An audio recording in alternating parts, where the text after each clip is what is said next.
नमस्कार। आज बात करेंगे एक ऐसे आइडिया की जो सही, गलत, अच्छे, बुरे की हमारी पूरी समझ को, उसकी बुनियाद को हिलाकर रख देता है।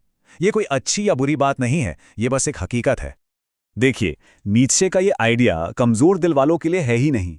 ये हमारी सही और गलत की परिभाषा को ना पूरी तरह से उलट-पुलट कर देता है।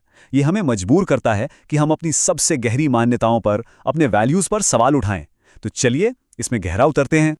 आज हम यही समझेंगे कि एक विचार, एक आइडिया कैसे किसी की जिंदगी की पूरी दिशा ही बदल सकता है। कैसे ये तय कर सकता है कि कोई अपनी जिंदगी किस रास्ते पर जिएगा। अच्छा, इस मुश्किल से लगने वाले आइडिया को ना आसान बनाने के लिए चलिए एक कहानी सुनते हैं। कहानी है दो हॉस्टल रूममेट्स की, आरव और सम्यक।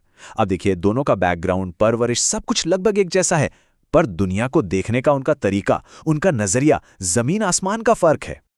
तो एक तरफ है आरव, उसकी दुनिया उसके अपने फैसलों पर चलती है। वो किसी से इजाजत नहीं मांगता। उसका मानना है कि जिंदगी शक्ति से चलती है, किसी अपराध बोध या गिल्ट से नहीं।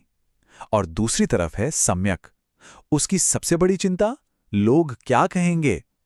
वो हमेशा दूसरों की मदद करने के लिए तैयार रहता है, भले ही इसमें उसका खुद का नुकसान क्यों ना हो। खुद को हमेशा आखिरी में रखता है। तो ये सिर्फ दो सोच नहीं है, ये दो बिल्कुल अलग दुनियाएं हैं। अब यहां बात बहुत दिलचस्प हो जाती है। नीचे के हिसाब से देखें तो ये सिर्फ दो लोगों की अलग अलग सोच नहीं है। नहीं, ये दो अलग अलग नैतिक सिस्टम हैं, दो मॉरल कोड्स हैं जो हमेशा एक दूसरे से टकराते रहते हैं। और यहीं से एंट्री होती है नीत्शे के सबसे, कह सकते हैं, क्रांतिकारी आइडिया की, मास्टर वर्सेस स्लेव मोरालिटी। एक ऐसा दावा जो हमारे वैल्यूज की, हमारी नैतिकता की जड़ों पर ही सवाल खड़े कर देता है। नीत्शे ने बिना किसी लाग लपेट के बड़ी बेबाकी से कहा कि देखिए, दुनिया में कोई एक यूनिवर्सल मोरालिटी, मतलब सबके लिए एक जैसी नैतिकता होती ही नहीं है। सिर्फ दो तरह की नैतिकता होती है, एक जो ताकतवर लोगों से, विजेताओं से निकलती है, और दूसरी जो कमजोर लोगों के हालात से पैदा होती है। यहां पर दोनों के बीच का फर्क बिल्कुल साफ दिखता है। एक तरफ है मास्टर मोरालिटी। इसमें क्या जरूरी है? ताकत, हिम्मत, खुद की इज्जत और एम्बिशन। ये उन लोगों की मोरालिटी है जो कुछ नया बनाते हैं, जो रिस्क लेते हैं। और दूसरी तरफ स्लेव मोरालिटी।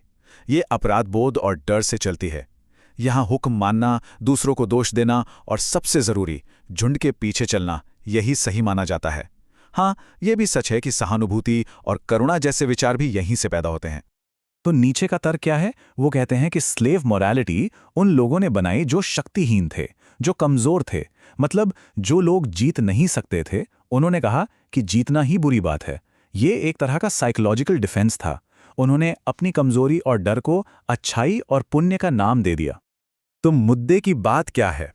अगर कमजोरी को एक सुंदर सा नाम दे दिया जाए तो लोग उसे ही नैतिकता समझने लगते हैं। स्लेव मोरालिटी यही करती है।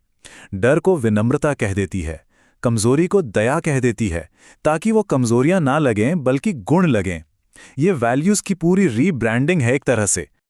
अच्छा, एक मिनट, इससे पहले कि कोई गलत समझे, एक बात साफ करना जरूरी है।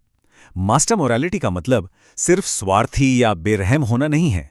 हाँ, वो उस तरफ जा सकती है, लेकिन इसका असली मतलब है सेल्फ क्रिएशन, आत्मनिर्माण, अपने वैल्यूज, अपनी नैतिकता खुद बनाना। जो इंसान मास्टर मोरालिटी को फॉलो करता है, वो क्या कहता है? वो कहता है, मैं खुद को डिफाइन करूंगा, मैं अपने मूल्य खुद बनाऊंगा, मेरी जिंदगी शक्ति से चलेगी, किसी के दिए हुए गिल्ट से नहीं। मैं दूसरों की भावनाओं का गुलाम नहीं हूं। मेरी दिशा क्या होगी, ये मैं तय करूंगा। इसीलिए नीत्शे इसे क्रिएटर्स मोरालिटी कहते हैं। ये उन लोगों की नैतिकता है जो अपनी दुनिया खुद बनाते हैं। तो ये तो हुई 19वीं सदी की बातें, लेकिन सवाल ये है कि आज की दुनिया में, हमारी जिंदगी में ये आइडियाज कैसे दिखते हैं। चलिए देखते हैं, क्योंकि ये आज भी उतने ही, बल्कि शायद उससे भी ज्यादा रेलेवेंट हैं। चलिए अपनी कहानी पर वापस चलते हैं। आरव और सम्यक। हकीकत में क्या होता है? सम्यक, जो सबकी मदद करता है, धीरे धीरे पाता है कि लोग बस उसका इस्तेमाल कर रहे हैं। उसकी अच्छाई को उसकी कमजोरी समझ लिया गया है। वहीं दूसरी तरफ आरव, जो अपनी सीमाएं तय करता है, जो ना बोलना जानता है, उसे सम्मान मिलता है। ये उनकी अपनी अपनी मोरालिटी का सीधा नतीजा है। आज के जमाने में ये स्लेव मोरालिटी की आवाज हर तरफ सुनाई देती है। सबने सुनी होगी, सबको खुश रखो, जैसे ये किसी की नैतिक जिम्मेदारी हो। भले ही इसमें वो खुद पिस जाए। ये एक ऐसा बोझ है जिसे उठाना लगभग नामुमकिन है। फिर ये सलाह, स्वार्थी मत बनो, मतलब अपने बारे में सोचना ही पाप है, ये अपनी जरूरतों को नजरअंदाज करने का एक बहुत अच्छा बहाना बन जाता है। और सबसे खतरनाक, वही करो जो सब कर रहे हैं। भीड़ के साथ चलो, सुरक्षित रहोगे। अलग दिखने की हिम्मत मत करो। सुनने में बड़ा आरामदायक लगता है, पर यह किसी की ग्रोथ को पूरी तरह से रोक देता है। तो नीचे क्या कहते हैं इन सब बातों के बारे में? उनका कहना है कि ये वो जुमले हैं, ये वो तरीके हैं जिससे समाज किसी भी इंसान को कंट्रोल में रखता है, उसे प्रिडिक्टेबल बनाए रखता है। ये नियम किसी को झुंड का हिस्सा बनाए रखने के लिए हैं, ताकि वो सवाल न करे, बस फॉलो करे। तो इसका जवाब क्या है? आज के ज़माने में मास्टर मोरालिटी कैसी दिखेगी? वो दिखेगी अपनी सीमाएं तय करने में, अपने नियम खुद बनाने में, एक मकसद भरी जिंदगी जीने में, अकेले फैसले लेने में, और हाँ, अगर जरूरी हो तो भीड़ के खिलाफ खड़े होने में भी, आलोचना से डरे बिना। ये रास्ता आसान नहीं है, बिल्कुल नहीं, लेकिन ये अपना रास्ता है। तो आखिर में बात घूम फिरकर एक ही सवाल पर आ जाती है कि कोई अपनी जिंदगी कैसे जीना चाहता है, अपने नियमों पर या दूसरों के बनाए गए नियमों पर?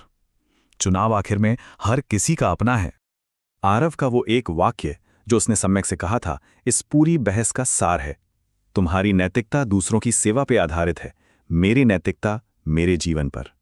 एक मोरालिटी का सेंटर दूसरे लोग हैं, दूसरी का सेंटर खुद का जीवन और मकसद, और दोनों रास्तों के अंजाम भी बिल्कुल अलग हैं। और अंतिम नतीजा वो बिल्कुल साफ है। मास्टर मोरालिटी वो आज़ादी की तरफ ले जाती है, जहां इंसान अपनी किस्मत खुद लिखता है, लेकिन हाँ, ये रास्ता अकेलापन भी ला सकता है। और स्लेव मोरालिटी वो भीड़ में गुम कर देती है, वहां सुरक्षा है, अपनापन है, लेकिन अक्सर अपनी पहचान खोने की कीमत पर। तो आज की ये बातचीत हमें एक बहुत ही गहरे और शक्तिशाली सवाल के साथ छोड़ जाती है कि आखिर किसी की जिंदगी किसके नियमों पर चल रही है, अपने खुद के बनाए हुए या किसी और के? इस पर सोचना तो बनता है।